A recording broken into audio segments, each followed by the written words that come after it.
Euroregione News.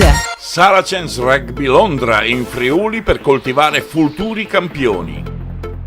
I campioni del calibro dei Saracens Rugby London scelgono Piani di Luzza, tra Sappada e Forniavoltri, dove il Bella Italia e Nefa Village possiede un residence per le vacanze sulle Dolomiti, dotato di tutti i comfort e soprattutto impianti per tutte le discipline sportive. Ogni anno ci sono sempre più gruppi sportivi che organizzano camp per atleti e ragazzi di varie discipline, e questa volta ho incontrato Sid Young, rugbista e allenatore del Saracens Rugby, che da Londra è arrivato a preparare gruppi di giovani promesse che sono giunte a Piani di Luzza da tutta Italia.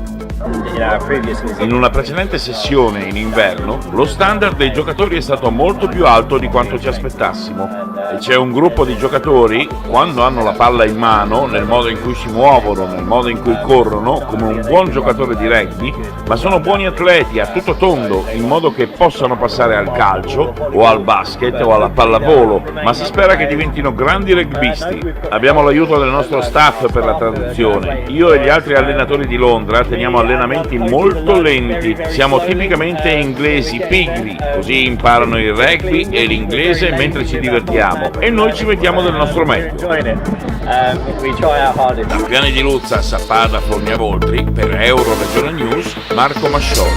Euroregione News.